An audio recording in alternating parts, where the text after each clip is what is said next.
One thing I did notice is once we had the class that was the last class of all women, your speakers have trended in one gender. So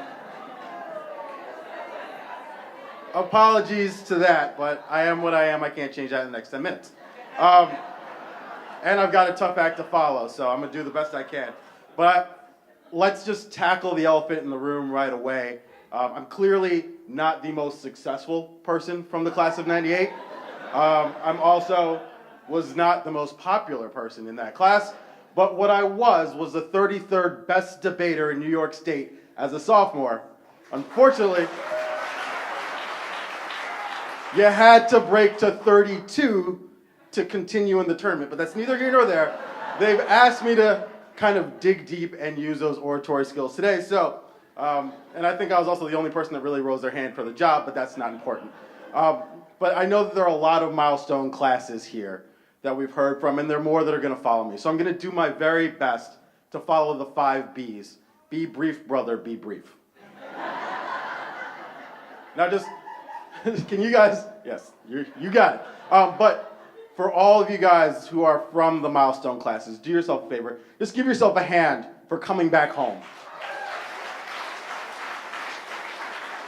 So I think that's what a lot of us consider these 4 walls, brick prison, whatever you called it during your time here. But speaking of home, just by a quick show of hands, how many folks in the room have an older sibling? An older sibling. Now keep in mind, now of those of you with your hands up, how many of you had an older sibling who ruined something for you? They missed curfew, so now you can't go out. All right, so those of you who still have your hands up, you guys probably are well familiar with the plight of the class of 98. Now, to be clear, I'm not going to spend my entire 5 minutes airing grievances about the class of 1997.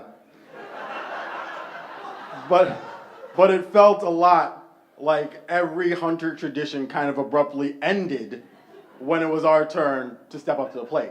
Now, back in the day, each grade had their own locker hallway. You know, the 7th graders start on the 4th floor, furthest away from that main entrance. You slowly moved closer and snaked your way down until, as a senior, basically walked in the door, 2 brisk flights of stairs, and there you were.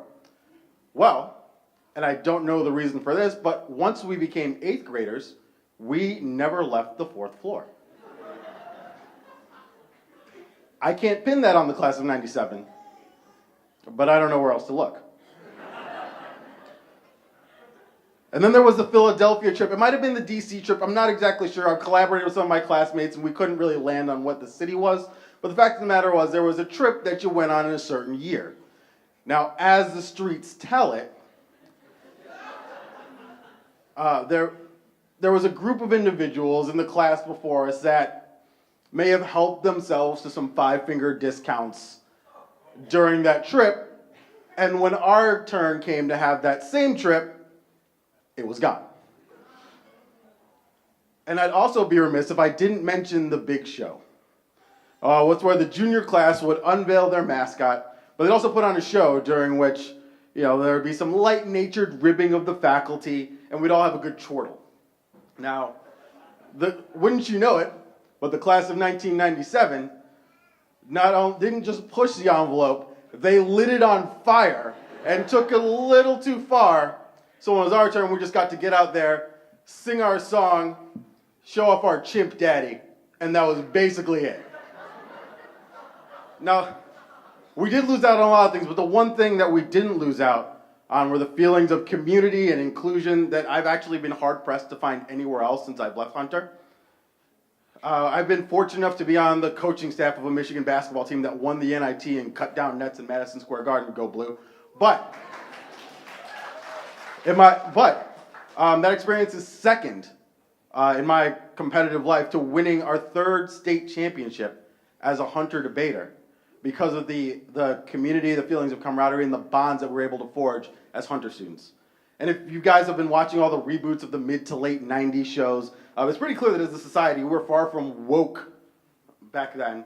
But at Hunter, we had so many different groups that celebrated our differences and that were inclusive that you didn't have to be of to stand with. We had 10% plus, we had ACS, we had double ACS, we had as many A's as you could imagine. And after being in and around high schools as a coach for much of the last 2 decades, the schools I worked with are behind where Hunter was during my time in the 1900s. Now, while we missed out on some of the traditions of Hunter, I am interested to learn and glad to hear from folks who spoke earlier today that feeling of inclusion and family is still around today. I'm interested to hear in the traditions that have been created in the last 20 years. And Hunter still feels like home to most of us. And I just hope for the robotics kids and everybody else that the older siblings stop screwing it up. Thanks, guys.